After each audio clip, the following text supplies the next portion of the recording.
They say what happens in Vegas stays in Vegas. I believed that. I needed to believe that. Because if I'd known that one weekend would destroy everything, my wedding, my future, my entire life, I never would have gotten on that plane. But here I am, 8 months later, sitting in my childhood bedroom in Phoenix, 30 years old with a baby who looks nothing like the man I was supposed to marry. My son has dark hair and olive skin, constant reminders of a night I can barely remember and will never forget. Every time I look at him, I see my mistakes staring back at me. I lost everything for 3 days in Vegas. 3 days that were supposed to be my last hurrah before settling into married life. 3 days that turned me from a bride-to-be into a cautionary tale whispered about at dinner parties. But I'm getting ahead of myself. To understand how spectacularly I destroyed my life, you need to know how perfect it was before. Cameron and I had been together for 5 years. He was everything I thought I wanted. Stable, successful, devoted. We met at a mutual friend's housewarming party when I was 25, fresh out of my master's program in marketing and ready to conquer the world. He was 30, established in his career as a financial analyst, and had this quiet confidence that drew me in. Our relationship was comfortable from the start. No drama, no games, just two people who fit well together. He brought me flowers every Friday. White roses because I'd mentioned once that I liked them. I made his favorite lasagna every Sunday, the recipe his grandmother had written on an index card that he treasured. We had season tickets to the Suns, a standing reservation at our favorite sushi place, and plans to buy a house in Scottsdale after the wedding. Looking back, maybe comfortable was the problem, but at the time, after watching my friends cycle through toxic relationships, comfortable felt like winning the lottery. Cameron proposed on our 4-year anniversary at the place we first kissed, Papago Park at sunset. It was perfect, just like him. He'd even waited for the exact time of day we'd shared that first kiss, 6:47 p.m. The ring was exactly what I'd pinned on my Pinterest board. The photographer he'd secretly hired captured every moment. Within an hour, we had 200 likes on Instagram and comments about being couple goals. I threw myself into wedding planning with the enthusiasm of someone who'd been dreaming about this day since childhood. Blush and gold color scheme, garden ceremony, string quartet, 200 guests. Everything was going to be perfect. The bachelorette party was my sister Emma's idea. "You need one last girls' trip before you're an old married lady," she said. "Vegas, baby, 5 of us, 3 nights, pure fun." I hesitated at first. Vegas seemed so cliché. But my bridesmaids were excited, and honestly I was too. Between wedding planning and work stress, I was managing 3 major campaigns at the marketing firm. I needed to blow off steam. "Just don't do anything too crazy," Cameron said when I told him, kissing my forehead. "I know you girls get wild when you're together." "Please," I laughed. "The wildest thing we'll do is probably day drinking by the pool." "I trust you," he said, and those 3 words would haunt me forever. "Have fun. You deserve it after all this wedding stress." If only. The trouble started before we even landed. My maid of honor, Sophia, had brought penis straws, sashes that said "last fling before the ring," and a checklist of challenges I was supposed to complete. Take a shot with a stranger, get a guy's number, dance on a bar, get a lap dance, kiss someone who wasn't Cameron. Harmless bachelorette party stuff, she said. "Absolutely not," I said, shoving the checklist back at her. "I'm getting married in 2 weeks." "Exactly," said Mia, my college roommate. "This is your last chance to be fun, Amanda." "I am fun," I protested. They all exchanged looks. "When's the last time you did something spontaneous?" Emma asked. "Something Cameron didn't plan 3 weeks in advance?" "Honestly, Amanda," Mia added, swirling her drink, "sometimes your life is so perfect it's nauseating. You're allowed to have a little uncurated fun." I couldn't answer because I honestly couldn't remember. Was my life with Cameron just a series of perfect, predictable photo ops? Wonderful, yes, but was it real? The question stung. "This weekend isn't about Cameron," Sophia said as we checked into the Cosmopolitan. "It's about you. The Amanda we knew before you became half of Amanda and Cameron. Remember her? She was fun. She did body shots off strangers in Cabo. She skinny dipped in the Dean's pool. She lived." That first night was innocent enough. Dinner at a fancy restaurant where they made me wear a plastic tiara. Drinks at a rooftop bar where I let a bachelor party buy us around. Dancing at a club where I actually did dance on the bar, my friends filming and cheering. I did a few items from the checklist. Took a shot with a bachelorette party from Texas, got 3 guys' numbers before showing them my ring, let a very attractive bartender give me a free drink for the beautiful bride. I went to bed at 3 a.m. feeling alive in a way I hadn't in years. Like I'd found a piece of myself I'd forgotten existed. Saturday was when everything went wrong. It started with bottomless mimosas at brunch. My friends had decorated our table with more penis paraphernalia. Other diners were either amused or appalled, but I was 3 mimosas in and didn't care. Then we hit the pool, where Mia had somehow gotten us cabana service with a very attentive staff. The drinks kept coming, fruity things that tasted like juice but hit like hammers. Something called a Paloma, another called Vegas Bomb. By 2 p.m., I was drunker than I'd been since college. "Those guys keep looking over here," Sophia said, nodding toward the cabana next to ours. I glanced over through my sunglasses. A group of men, probably early 30s, attractive in that Vegas way. Tan, fit, confident. One caught my eye and smiled. Dark hair, bright green eyes, the kind of dangerous smile that would have made pre-Cameron me melt. He looked like trouble. Delicious trouble. "So?" I said, looking away but feeling his eyes still on me. "So they're hot," Mia said, "and they just sent over a bottle of champagne, the expensive stuff." "Send it back," I said, but my protest was weak. "Don't be rude," Emma chimed in. "It's just champagne. We'll toast your wedding and send them on their way." Except we didn't send them on their way.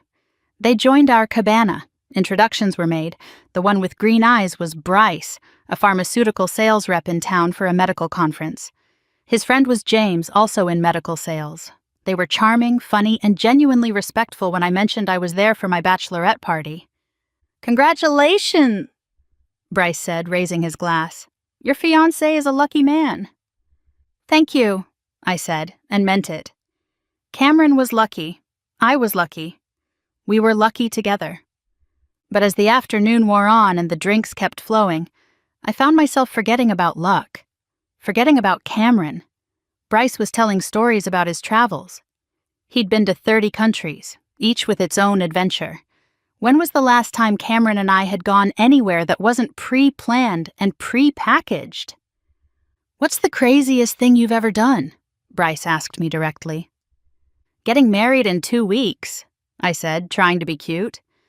"That's the most responsible thing," he corrected. I asked about crazy. I couldn't answer because I realized I hadn't done anything crazy in years. Unless you counted choosing lavender instead of lilac for the bridesmaids' dresses. The afternoon blurred into evening. More drinks. Moving to a restaurant where Bryce sat next to me and kept accidentally touching my arm. Another club where the music was so loud I had to lean close to hear what he was saying. His cologne mixed with the Vegas heat and alcohol making me dizzy. Or maybe that was just the tequila shots Sophia kept ordering. Somewhere along the way, I stopped mentioning Cameron, stopped thinking about the wedding, stopped being responsible Amanda and let myself just be. Bryce was a good dancer. That's what I told myself as we moved together on the dance floor, his hands on my waist, my inhibitions drowned in vodka and the bass pounding through my body. Just dancing.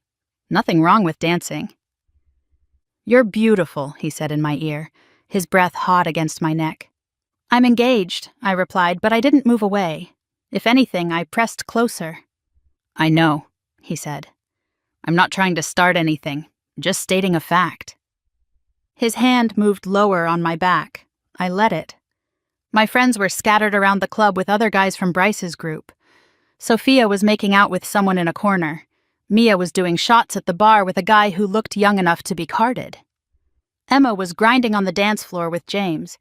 The accountability system we'd promised each other had evaporated in the Vegas heat.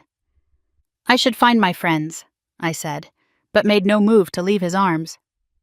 They're fine, Bryce said. You're allowed to have fun at your own bachelorette party. Fun. That word again. When had fun become something I had to be allowed to have? One more drink, I said. Then I'm going back to the hotel. The drink was a mistake. Everything after the drink was a mistake. I remember flashes. Bryce's room. How did we get there? When had we left the club? James was there too. When did he arrive? My friends cheering as we left together. Someone, Sophia, saying, "What happens in Vegas?" and everyone laughing. Another bottle of champagne. Music playing from someone's phone. I remember saying yes to things I shouldn't have said yes to. Feeling wanted in a way that was different from Cameron's steady devotion. Feeling wild and free, and not like someone's future wife, but like the girl who used to do body shots in Cabo. Like I was 22 again instead of almost 30, with a mortgage application pending. I remember someone filming. Sophia holding up her phone and laughing. "For the wedding video," she joked, and Drunk Me thought that was hilarious. I looked right at the camera and said those damning words. What happens in Vegas stays in Vegas, right? Then I laughed and went back to what I was doing. What I was doing with two men who weren't my fiancé. But mostly I remember the moment after, when the alcohol started wearing off and reality crashed in. Bryce asleep on one side, James on the other, and me in the middle wondering what I'd just done. My engagement ring caught the light from the strip outside, mocking me. Cameron had saved for 6 months to buy that ring. Picked it out himself, even though I'd left plenty of hints about what I wanted. I crept back to my room at dawn, showered until my skin was raw, and crawled into bed. The water couldn't wash away what I'd done. When my friends woke up hours later, hungover and giggling about their own adventures, I pretended to sleep. "Amanda got wild last night," Sophia announced. "Our little bride finally remembered how to party." They had no idea how wild. Or maybe they did and thought it was fine. What happens in Vegas, after all? The flight home Sunday night was torture. Every time my phone buzzed with a text from Cameron, "Hope you had fun." "Can't wait to see you." "Love you." "Just picked up your dress from the cleaners." I wanted to throw up, but I smiled and texted back like nothing had happened. Because nothing had happened. Not really. What happens in Vegas stays in Vegas. I almost believed it. I had to believe it. The alternative was unthinkable. Cameron picked me up from the airport, flowers in hand. Not white roses this time, but pink peonies because he'd remembered I mentioned loving them at someone's wedding. He was trying to be spontaneous. The irony made me want to cry. "How was it?" he asked, kissing me. "Did you have fun with the girls?" "It was perfect," I lied, "but I'm glad to be home." 2 more weeks, he said, taking my hand. "Then you're stuck with me forever." Forever. The word echoed in my head all the way home. The next 2 weeks passed in a blur of final wedding preparations. Dress fittings where I smiled while feeling like a fraud. Vendor meetings where I tasted cakes that turned to ash in my mouth. Rehearsal dinner planning with Cameron's mother, who kept saying how lucky I was to have her son. I threw myself into every detail, as if perfect centerpieces could erase what I'd done. Cameron noticed I was distracted, but attributed it to wedding stress. "Just 2 more weeks," he'd say, rubbing my shoulders. "Then we can relax on the honeymoon." The honeymoon. 2 weeks in Bali, where I'd have to pretend to be the devoted wife when I was really a cheater who'd had a threesome at her bachelorette party. The thought made me physically ill. I'd started having nightmares. Cameron finding out at the altar, the video playing on the screens meant for our slideshow, our families watching in horror. But I pushed through. What choice did I have? Cancel the wedding because of one drunken mistake? Destroy Cameron's life because I'd had too much to drink? No. I'd made a mistake, but I could move past it. People make mistakes. What mattered was that I loved Cameron and wanted to marry him.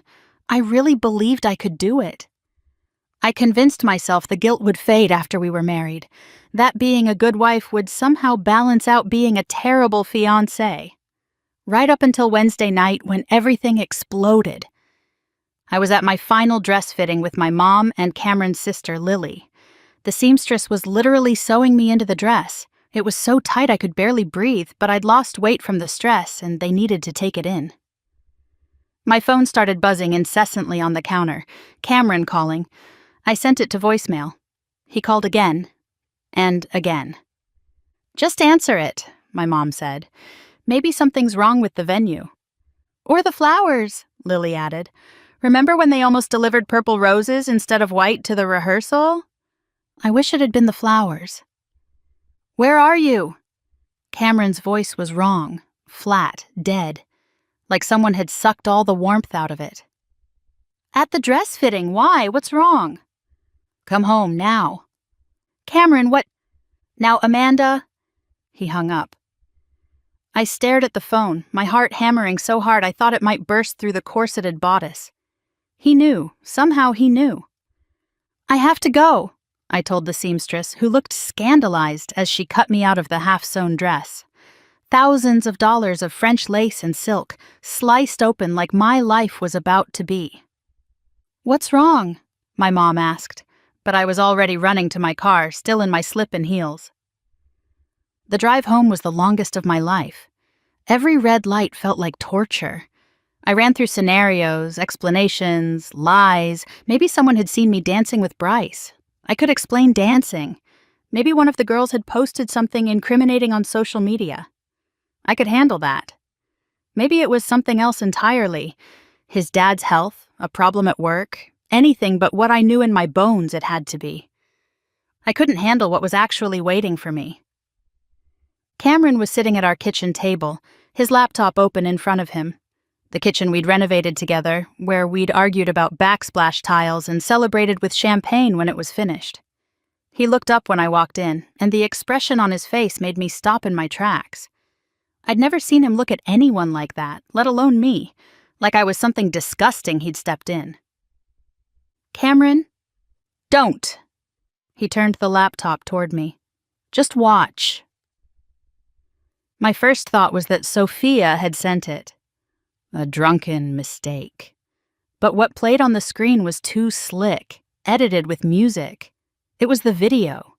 3 minutes and 42 seconds of my life that I barely remembered, displayed in high-definition clarity. Me with Bryce and James. Me enthusiastically participating. Me looking at the camera and laughing about what happens in Vegas. The timestamp showed 3:47 a.m. The hotel room number was visible on the door in one shot. Every damning detail captured forever. I sank into a chair, my legs unable to support me. The slip I was still wearing from the fitting felt like it was strangling me. How? "Does it matter?" He closed the laptop with a snap that sounded like a gunshot. "Tony sent it to me. He found it on some disgusting website. A whole forum dedicated to bachelorette party trophies. You're famous, Amanda. Congratulations." "It was a mistake," I whispered. "I was drunk. It didn't mean anything. They meant nothing." "They?" His voice cracked for the first time. "Jesus Christ, Amanda. I watched my fiancé with 2 men, 2 strangers, and you're telling me it meant nothing?" "I love you," I tried. "Only you. It was just one night, one stupid—" "No." He stood up, the chair scraping against the floor. "A mistake is forgetting to pay a bill. A mistake is being late to dinner. This is who you are, who you've apparently always been, and I was too blind to see it." "That's not true. You know me." "I thought I did. I thought I knew the woman I was marrying. Turns out I've been engaged to a stranger who could do that. And then come home and kiss me. Plan our wedding. Let me think we had a future." "We do have a future. Please, Cameron, we can get through this. Couples therapy." "There is no we anymore." He pulled off his engagement ring, a simple platinum band we'd picked out together, and set it on the table with a soft clink. "The wedding is off. I'll be gone by morning." "Cameron, please, let me explain." "Explain what? How you accidentally ended up in bed with 2 men? How you accidentally let someone film it? How you accidentally looked at the camera and made a joke about it?" "I was drunk. Sophia and the girls kept pushing drinks." "Stop." His voice was quiet now, which was worse than yelling. "Stop blaming alcohol. Stop blaming your friends. You made choices. Over and over you made choices. And every choice led you further away from us." He was already walking away. I followed him to our bedroom with the California king we'd bought together, the matching nightstands, the framed photo from our engagement shoot on the dresser. He threw clothes into a bag with mechanical precision. "Where will you go?" I asked stupidly. "Does it matter?" "Cameron, it's been 5 years. 5 years. You're going to throw it all away over one night?" He stopped packing and looked at me then, really looked at me. "You threw it away, Amanda. I'm just refusing to pretend it's still there." I tried everything. Tears, begging, anger. I even tried to seduce him, desperate and pathetic in my slip. Nothing worked. He packed his things like I wasn't even there, took his toiletries from our bathroom, his laptop from the office. The only thing he left was the ring on the kitchen table. By the time he walked out, I was on the floor, sobbing so hard I couldn't breathe. I heard his car start, heard it pull away, and knew he wasn't coming back. I called him obsessively for the next 3 days. Texts, voicemails, emails.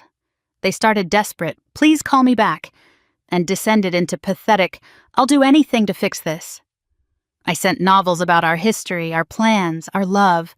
I sent photos from happier times. I even sent the engagement video, hoping to remind him of what we had. He never responded. When I finally told my parents the wedding was off, I had to tell them why. Watching my father's face change as he processed what his daughter had done was almost worse than Cameron's disgust. My mother cried, not for me, but for the grandchildren she'd now never have from the stable son-in-law she'd loved. "How could you?" she kept asking. "How could you do that to Cameron? To yourself? To us?" I had no answer that would satisfy her. By Saturday, what should have been our wedding day, the story had spread like wildfire. Someone always talks. Sophia, it turned out, had drunkenly told her boyfriend about the crazy night in Vegas, and he'd told his friends, and suddenly everyone knew. My phone lit up with messages from friends who'd heard various versions. Some supportive, some judgmental, all humiliating. The worst was from Cameron's best man, Tony. "I hope you're happy. He's destroyed. Couldn't even get out of bed this morning. How could you do this to him?" I spent what should have been my wedding day in bed, still in the same clothes from Wednesday, crying until I had nothing left. My mom brought me food I didn't eat. My dad couldn't even look at me. Emma tried to comfort me, but what could she say? That it would be okay? It would never be okay. The venue called, asking about the final payment. The florist wanted to confirm delivery. The photographer sent a cheerful email about shot lists. Each reminder of the wedding that wasn't happening was like a fresh wound. $25,000 spent on a party that would never happen. But the money was nothing compared to what I'd really lost. 2 weeks later, I discovered that Bryce wasn't who he said he was. Sophia, riddled with guilt over her role in everything, did some digging. He wasn't a pharmaceutical rep. He was married with 2 kids in Denver. The medical conference was real, but he was just there as a +1 with his actual doctor brother-in-law. James was his college buddy, also married. They'd specifically targeted our bachelorette group, buying us drinks and feeding us lies. "I'm so sorry," Sophia sobbed over the phone. "I should have protected you. I should have stopped it. I was just so drunk and thought we were having fun and—" "It doesn't matter," I said numbly. "I'm the one who did it. I'm the one who made the choice." But knowing they were predators, targeting drunk women, didn't absolve me. If anything, it made me feel more stupid. more naive. How had I fallen for such obvious players? The pregnancy test 2 months later was just the universe's final joke. Of course I was pregnant. Of course it could be either of the Vegas guys. Of course Cameron would have to know, starting the humiliation cycle all over again. I threw up for 20 minutes after seeing those 2 pink lines, not morning sickness, just pure panic. How could I be pregnant? Had we used protection? I couldn't remember. Those crucial details were lost in the alcoholic haze of that night. "You have to be kidding me," was all Cameron said when I told him. We met at a Starbucks, neutral ground, and he looked good. Better than good. He'd been working out, gotten a haircut, looked like a man who'd dodged a bullet and knew it. Meanwhile, I looked exactly like what I was, a desperate woman who'd destroyed her own life. "I need to know if it's yours," I said, my hands shaking around my untouched latte. "It's not."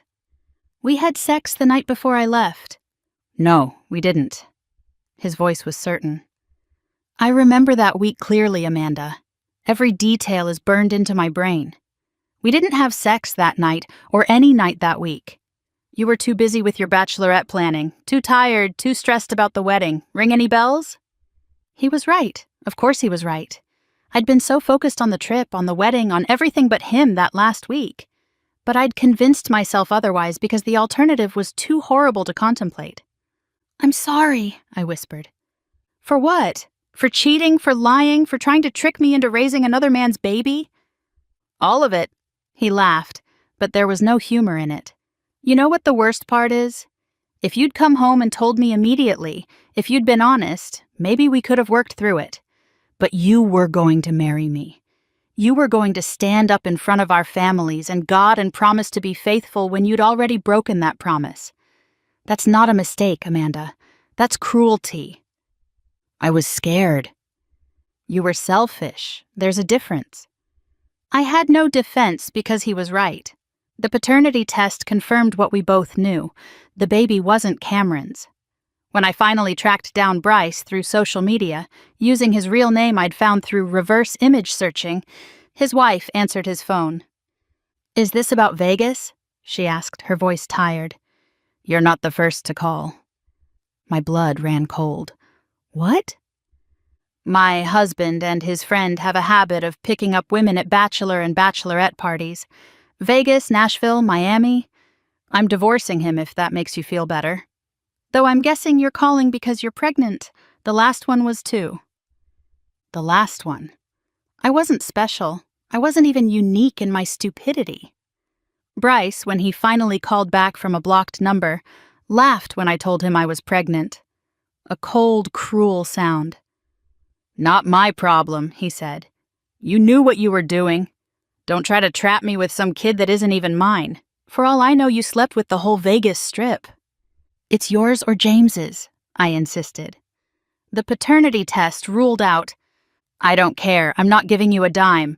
My wife's lawyers already took everything. Consider it a souvenir from your last fling." He hung up. James blocked my number without ever responding. So here I am. Single mother to a baby whose father wants nothing to do with him, living with my parents because I can't afford rent and childcare on my own.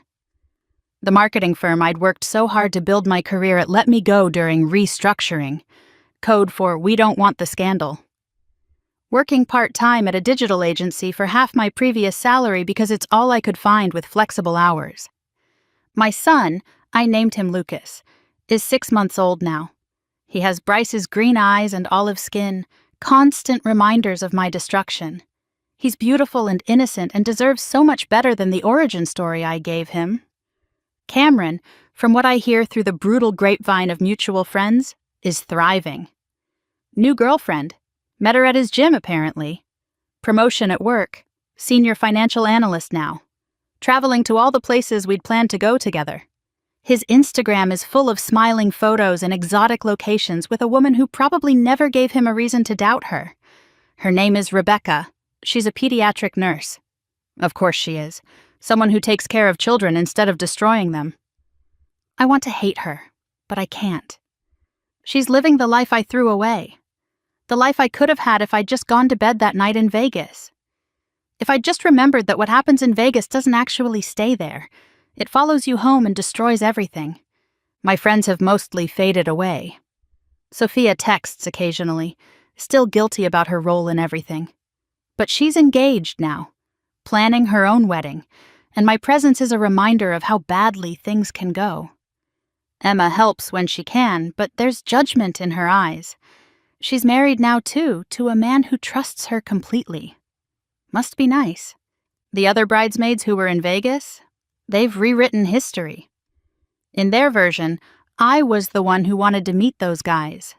I was the one who suggested going back to the hotel. They tried to stop me, but I was too drunk, too determined to have my last fling. It's easier for them to sleep at night if I'm the villain. Maybe I am.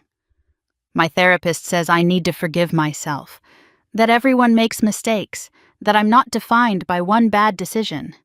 But she's wrong. Some mistakes are too big to come back from. Some decisions reveal who you really are. And who am I?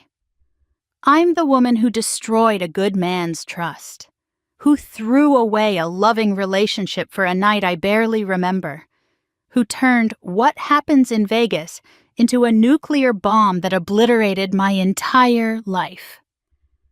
My son is crying. He's always crying, colicky and difficult, as if he knows he wasn't supposed to exist. I pick him up, bouncing him the way the pediatrician showed me, and catch sight of myself in the mirror. 30 years old, bags under my eyes, baby spit up on my shirt, living in my childhood bedroom, 20 pounds heavier than on my wedding day. The dress I never wore still hangs in my closet. A $10,000 reminder of the life I threw away. My phone buzzes, Emma texting to see if I need anything from the store. She's the only friend who still checks on me regularly, though even she judges me. I can see it in her eyes. Relief that she wasn't the one who took things too far, mixed with pity for the mess I've made. I text back a short list: diapers, formula, wine, the essentials of single motherhood. She adds a heart emoji, trying to be supportive, but we both know nothing can fix this. The baby finally settles, and I put him in his crib. A hand-me-down from my cousin, like everything else in his life. Second-hand baby for a second-choice life. I should be working on my freelance projects, but instead I do what I always do: torture myself by looking at Cameron's social media. He posted yesterday from Tulum, the trip we'd planned for our first anniversary. Rebecca is wearing a white sundress, laughing at something off camera. Her engagement ring catches the light, bigger than the one he'd given me. The caption reads, "Paradise Found." I was his paradise once. Now I'm just the disaster he escaped. Sometimes I dream about that night in Vegas, but in my dreams, I say no. I go back to my room alone. I wake up Sunday morning with nothing worse than a hangover. I marry Cameron the next weekend in front of all our friends and family. We honeymoon in Bali. We buy that house in Scottsdale. We have babies that look like him, that we planned for and wanted. But then I wake up to Lucas crying and reality crashes back. This is my life now. This will always be my life. The woman who had everything and threw it away for a night she can't even fully remember. The worst part is, I have no one to blame but myself. My friends didn't force those drinks down my throat. Bryce and James didn't drag me to their room. I can't even blame the alcohol, not really. It just lowered the inhibitions that were already crumbling. It just gave me permission to do what some dark part of me, bored with perfection, wanted to do. I made the choice. I wanted to be fun Amanda one more time. Instead, I became a cautionary tale, a whisper at a party. They say what happens in Vegas stays in Vegas, but they're wrong. It follows you home. It moves into your childhood bedroom. It cries in the middle of the night and looks at you with a stranger's eyes. It doesn't just stay with you. It becomes your entire life.